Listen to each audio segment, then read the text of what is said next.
The Espressif IoT Development Framework, or ESP-IDF, is the official framework for building ESP32 firmware. It is built on a fork of FreeRTOS, which allows for multi-threaded applications, and it includes a rich set of libraries to handle everything from controlling GPIO pins to reading sensors and full networking stacks. It relies on Python to perform a lot of scripting during installation and for the build process, and it uses CMake and kconfig to configure various software components.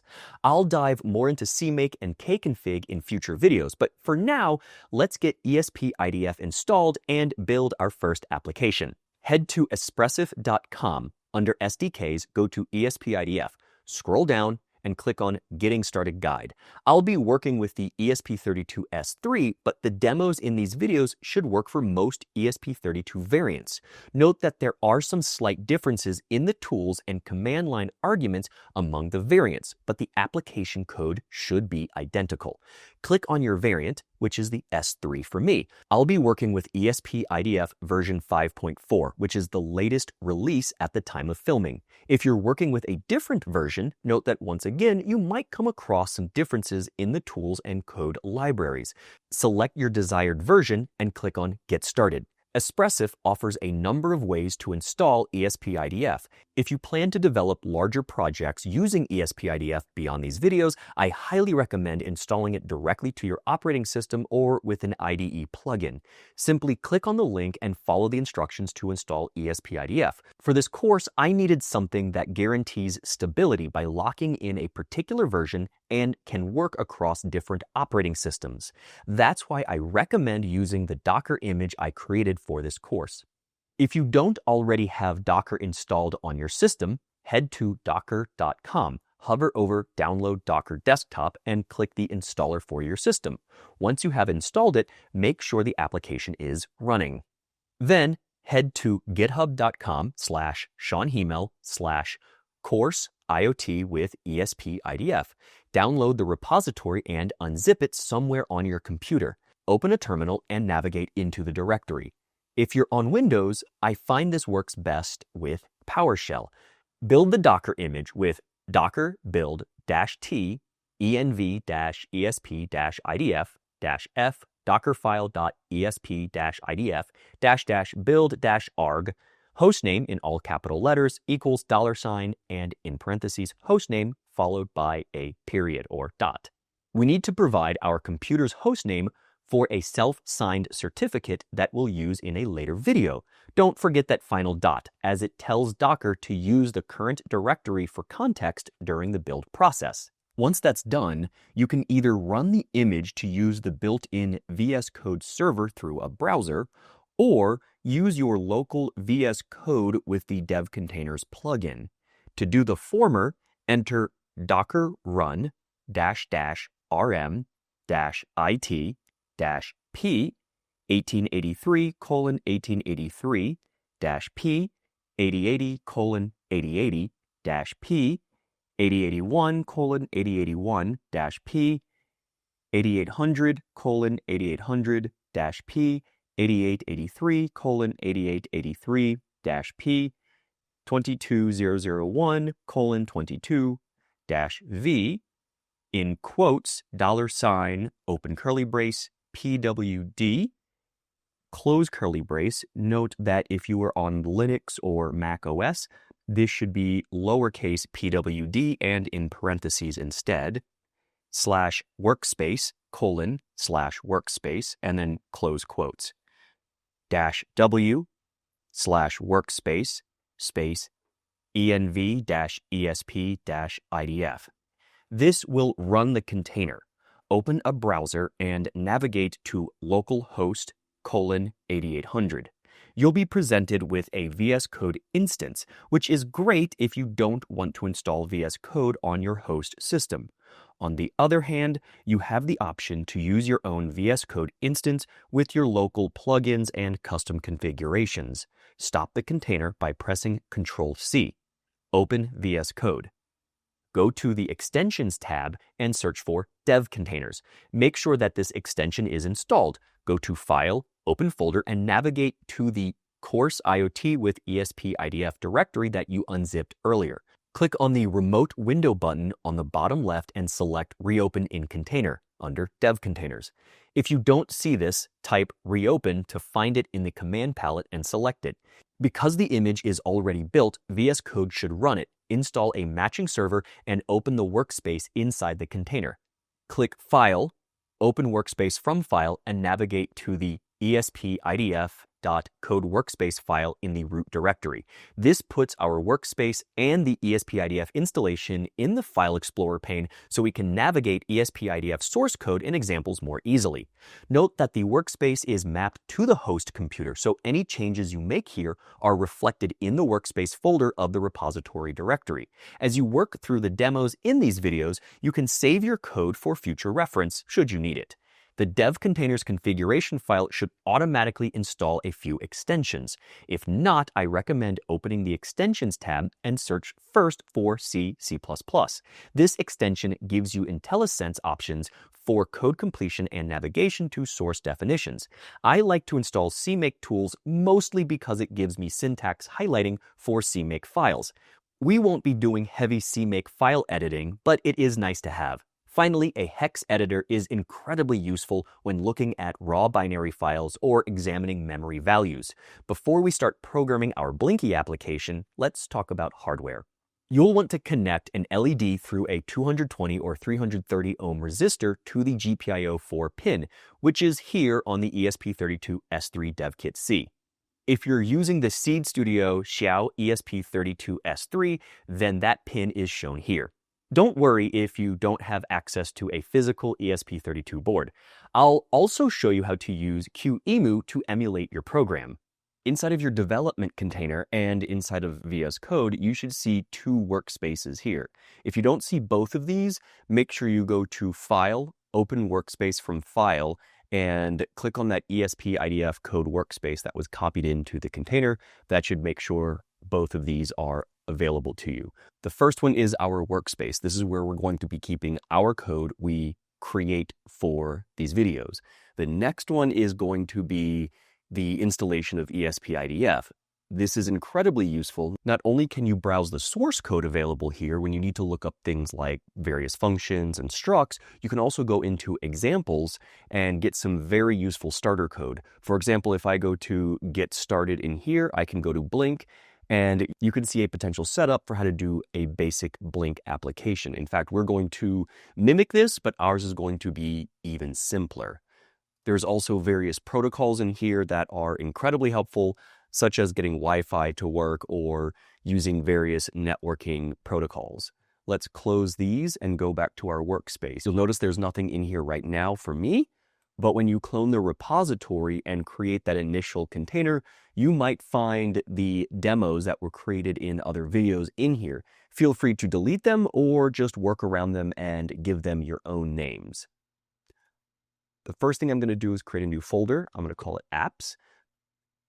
In another video, we will have separate components that we will add here. Think of them like libraries. It's going to mimic the components in the ESP-IDF source code.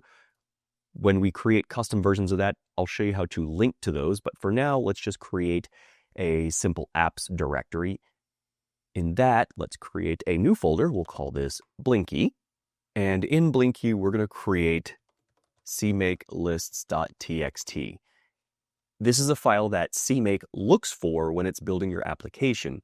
ESP-IDF relies on CMake as a meta tool to configure and build your project.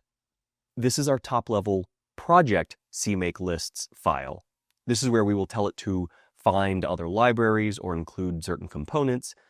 We're also going to give our project a name here. To begin, let's type out the CMake minimum required. This tells CMake which version is the minimum required to build this project. I'm going with 3.16 because that's what the rest of ESP-IDF uses, at least for this version. Next, we're going to tell CMake where to find the ESP-IDF specific tools and extensions. We're going to use the environment variable IDF path, which should point to op toolchains ESP-IDF. And in there, we're going to go to tools, CMake, project.cmake. You can see that this is where ESP-IDF configures itself so that it can build your project and also enables any custom extensions that might be required as part of the CMake process. So we don't need to modify that, so we can close that down. Let's minimize this. Finally, we'll give our project a name. You do this using the project function and give it the name you want. In this case, I'm going to give all of my projects the same name, in this case, app. And that's because when you build the project, the final binary will be the project name.bin. Because I'm giving them all the same name, they will all be called app.bin, which makes it easier to flash and manipulate those binary files later when we use command line tools to do things like flash our project to an actual board. With our project level CMake lists done, let's create a new folder called main. This is where we're going to keep our main source code for the application. You can have other folders in here for project specific libraries, but we're going to keep this pretty simple for now. In each of these folders, you'll want to create a CMake lists.txt. CMake is recursive, so when it looks for source code or other libraries, it will go into those folders and look for a file specifically named CMake lists.txt to know how to handle that code, library, headers, source code, or whatever. We're going to use the ESP-IDF specific function IDF component register in order to tell CMake where to find the source code or include files as part of this, what's called a component. Think of a component as a library for ESP-IDF. We're going to tell it where to find the source code for this component using this srcs parameter, and we're going to pass it in one or more .c or .cpp files that are our source code. We also want to use this include dirs to tell it where to find the include directory, which contains your header files. In this case, we're just going to have main.c, and there are no include files or no header files. So we'll just leave this as a null string. Close that out. Don't forget to save this file. Let's save that file, and our CMake lists are done. Under main, which is our main component, we're going to add a new file called main.c. Let's open that up, and I'm going to close down my CMake lists because we are done with those. In our application, the first thing we want to do is include the standard input-output so that we can do things like printf to the screen, and that's going to go through our UART. If you go into ESP-IDF, you can go to components. There is a driver component, but it looks like this is no longer used. What they actually mean is this ESP driver GPIO. There's a driver, and sure enough, there's GPIO. So there's the header file for controlling GPIO pins. ESP-IDF is built on top of a fork of FreeRTOS, which gives us things like multi-threading. This also includes some of the basic commands like delaying or putting a thread to sleep that we'll need for this, even if we're not doing a multi-threading demo right now. So we need to include the FreeRTOS header file so we can get access to some of those functions and structs. First thing we'll do is set up an LED pin. Because we've attached our LED to GPIO 4 on our board, we'll use this GPIO num4. I believe it is an enum, and let's find out. So if I go to this GPIO numt, I can go to definition. Hopefully it brings it up for me in the ESP-IDF source code. And this looks like it depends on which SoC I'm using, but most of them should be very similar. Some of them just might have more GPIO numbers than others. So this is looking at the C2, and I can find the S3 for me. So there's the C3. C5, oh my goodness, there's a lot of these. P4, there's so many variants. There it is, the S3. It has lots of GPIO. So I want to use GPIO 4, and sure enough, it is an enum in the source code. So while I could maybe use something like the number 4, the reality is the functions I'm going to be using expects this enum so it can control which pins are available on your particular variant. So in our case, we're going to use GPIO num4. Next, we're going to set a sleep time for 1000 milliseconds. Then we're going to define this function called appMain. Notice that it is not main. Main is defined for us elsewhere in the ESP-IDF source code. It looks specifically for this function called appMain. So this naming is very important. This is the entry point for your application. Because ESP-IDF sets up some things in the background, like starting some threads, you will need to name your application main appMain. We'll start by setting our LED state to 0 so that we can toggle that. Next, we want to configure the GPIO. We call this GPIO reset pin function, and we give it the LED pin. This resets the GPIO to a default state so we can configure it from there, knowing which state it's in. Next, we set the direction of the pin. In this case, we want to put it as an output. So we use this enum GPIO mode output to do that. Then we define our super loop. We'll toggle the state of the LED variable and then use that variable to set the level. In this case, we use GPIO set level and give it the pin and the state we want to set. So this is just going to switch between 0 and 1 every iteration of this loop. FreeRTOS has this function vtask delay, which delays the thread or sleeps the thread for some given amount of time, and it lets other threads run if you're doing multi-threading. But for our purposes, this is the same as just doing nothing for a little while. We set our sleep time to 1000 milliseconds, but vtask delay expects a number of ticks rather than something like seconds or milliseconds. A tick is an internal counter for the scheduler to wake up and figure out which task it needs to run at any given time. A tick is usually something like 10 milliseconds or 100 milliseconds. We can go to the definition of this macro. You can see in FreeRTOS, it looks like this is default to 1000, but depending on the variant of the ESP32 you're using, you'll probably find something like this where it's divided by your tick rate hertz, which can be configured. In our case, we don't need to know the exact value. So we can just use that macro and say our time divided by whatever number that comes out to be during the build process. vtask delay will figure out how long it needs to sleep our thread for. While this is a basic Blinky application, I want to add a hello world here.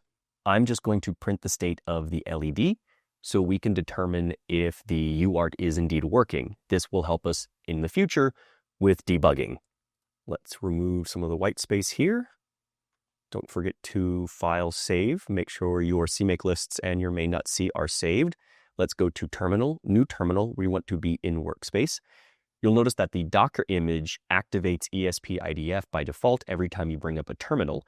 If you have installed ESP-IDF locally, you will need to activate this virtual environment every time you want to build. With it active for us, we get access to commands like idf.py build and other various tools that's part of this idf.py meta tool.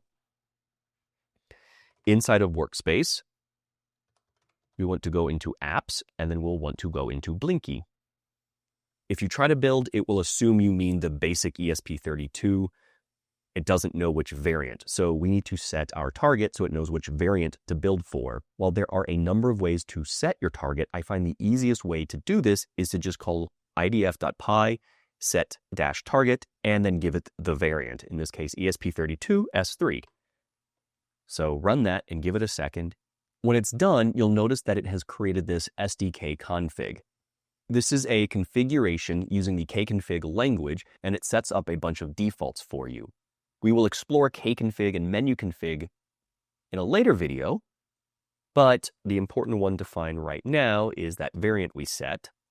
You'll see that it configures IDF target equals ESP32S3, which is our variant, and it sets up some things based on that variant. You can set up a default SDK config and set this manually, or you can use something like menu config to set your target, but I find calling the command line function much easier to do. So for now, we'll just leave it at that. From here, call idf.py build, and it will build your project. It will look at that SDK config file to figure out which configuration settings it needs, which components to include, and which target to use. In this case, it's going to build for the ESP32 S3. So we will let that run. Hopefully you do not have any errors, so you should see everything was successfully built. If you go into the build folder that was created in our project, there are a few things to note in here. The first is this app.bin. Depending on what you named your project in that CMake lists file, this will be your project name.bin. And you also have an elf file, which includes symbols, which is useful for debugging. But for flashing to a board, you want this .bin file. Whenever you build a project like this, ESP-IDF recreates a bootloader. This is the second stage bootloader, as the first stage bootloader is baked into the chip at the factory. That allows us to do things like flashing it over USB. In here, you'll notice there is a bootloader.bin. This is our second stage bootloader that we can flash to the chip, and we will need this because it tells the processor where to go to run our application. In addition to this, we also need the partition table whenever we flash the chip. So we need those 3 files in order to successfully flash our ESP32. On your host device, bring up a terminal, navigate into the GitHub repository where we've been working. Remember that the workspace is mapped into the container, so anything we save to that workspace in the container gets saved to the workspace folder in this directory. If you have not done so already, you'll need to install Python. I'm using Python version 3.12. That seems to work fine for this. On Windows PowerShell only, if you run into any issues with setting up a virtual environment or flashing your firmware, you will need to run this command. That is set execution policy, set the scope to the current user, set the execution policy to unrestricted, and force. You only need to do this once, and PowerShell should be configured to let you run those commands in the future as needed. Next, we want to create a virtual environment. So we will call python-m venv space venv. That sets up a virtual environment and gives it the name venv. If you are on Linux or Mac OS, you can activate the virtual environment by calling source venv, the name of the folder we just set up, /bin/activate. If you are on Windows, you'll want to run the venv scripts activate script that will activate the virtual environment, and you should see venv appear as a prefix before your prompt. Next, you will want to install some Python libraries. These will work as tools for us for doing things like flashing the firmware and getting a serial terminal. I'm going to install PySerial version 3.5. I'm specifically pinning these versions because I know that they work with the demos. I will also install ESP-Tool, which allows us to flash the firmware. That is pinned to version 4.8.1. Wait a minute while those install. They are already installed in my machine. Note that before you flash the firmware or use those tools, you will want to activate that virtual environment because those libraries will not be installed otherwise. Once those tools are installed, we can flash our application. To do that, we need to go inside of our application directory. So cd, go to workspace, go to apps, go to Blinky, which is where we've been writing everything. If I ls, you can see those files and folders here. Then we're going to call ESP-Tool as a Python tool.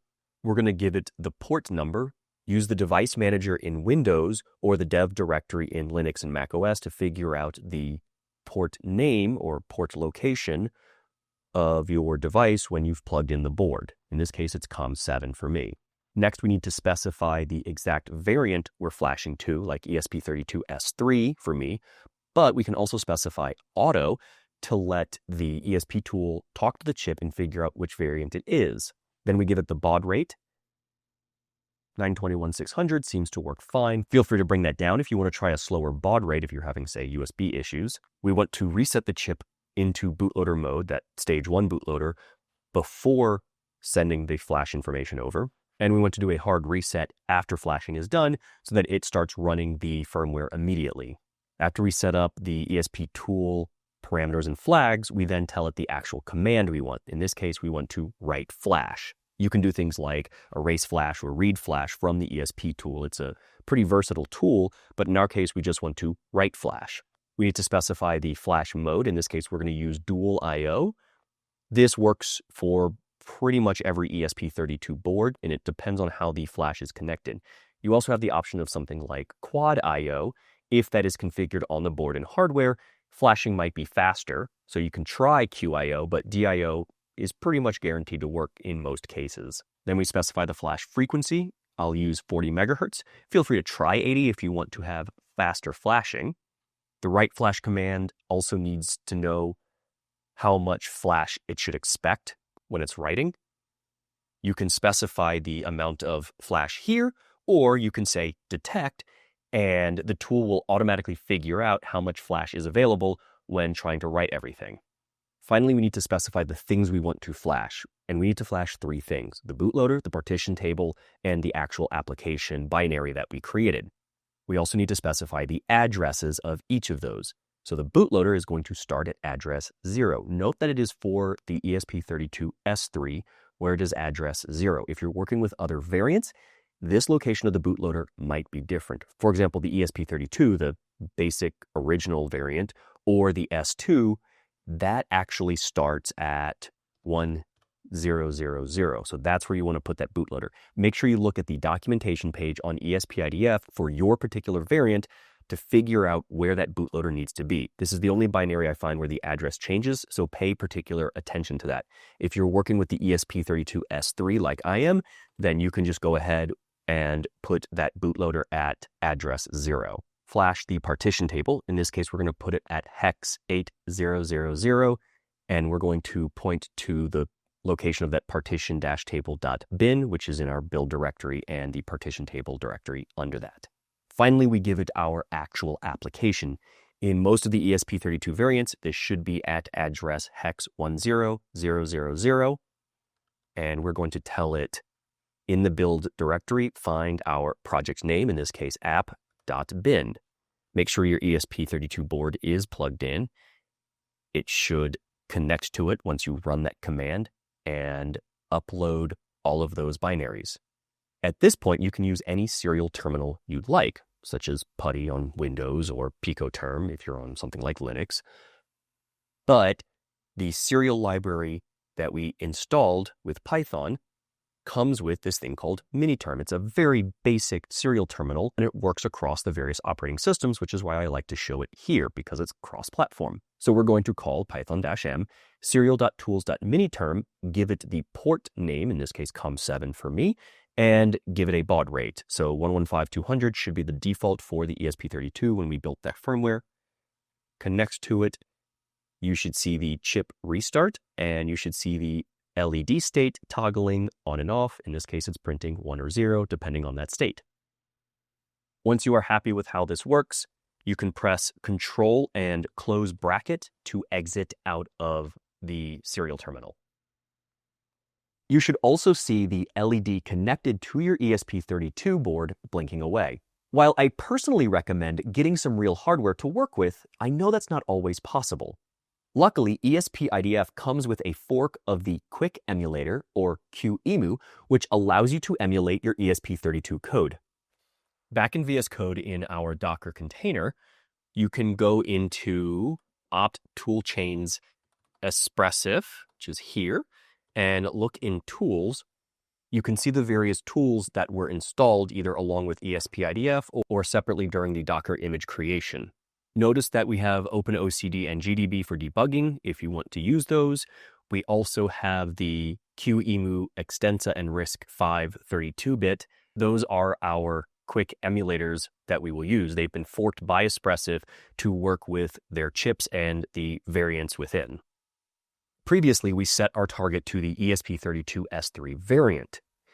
In my experience with this particular version of the Extensa QEMU, there were some bugs in the S3. Now, that should be fixed by the time you watch this video, but you might need to update the Docker file to make it work.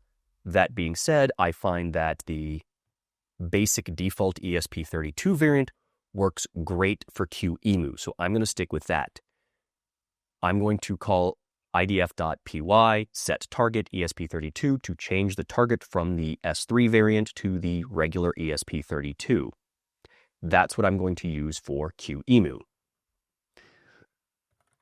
Next, I'm going to build again because we have set the target to something new. Let that build. Once that's done, there are a few ways to run QEMU. I'm going to show you the hard way first, and then I will just use the easy way going forward.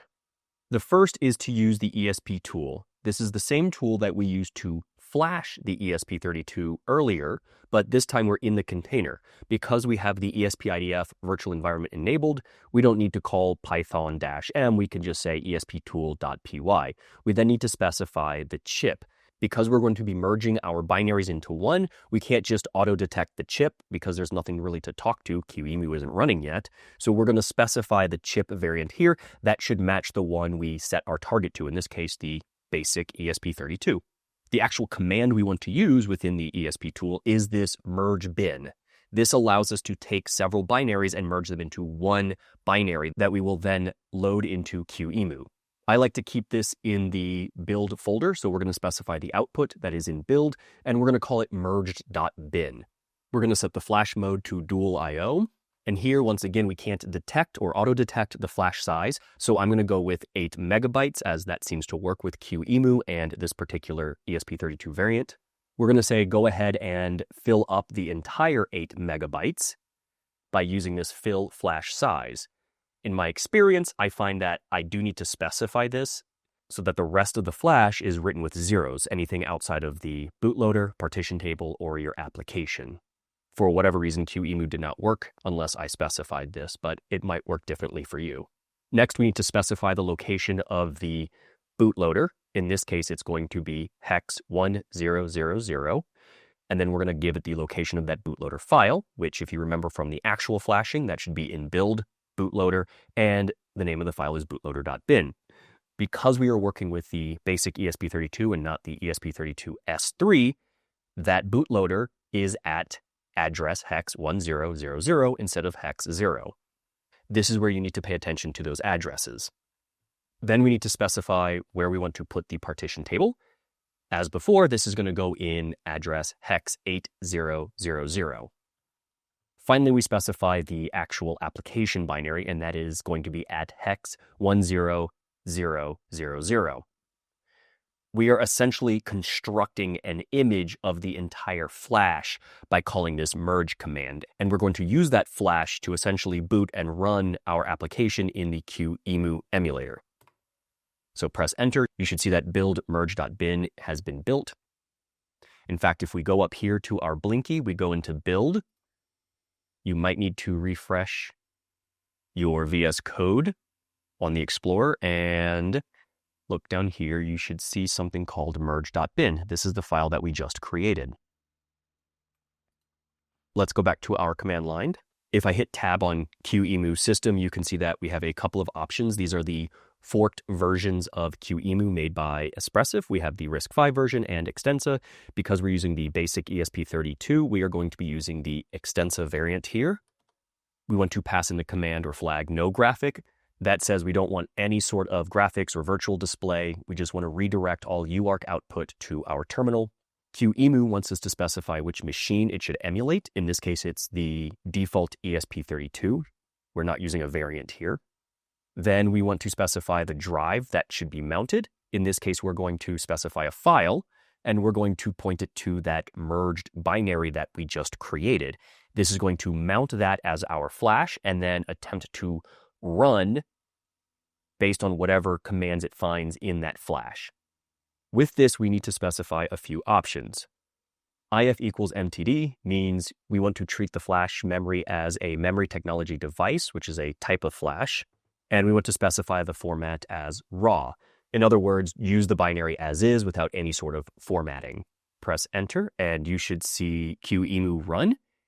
It should boot the ESP32, and you should see your application start running with the LED state going on and off. There are ways to peek at the memory values so you can see if GPIO is indeed toggling, but for now, just printing to the console is good enough for what we need to emulate any sort of ESP32 application, at least for these videos. You can press Ctrl A and then C to get a console. Notice that the UART continues to print out here, but you can now interact with the QEMU environment. You can type help to get a list of commands. This is useful for debugging, but we won't go into detail here. Press Ctrl A and then X to exit out of QEMU.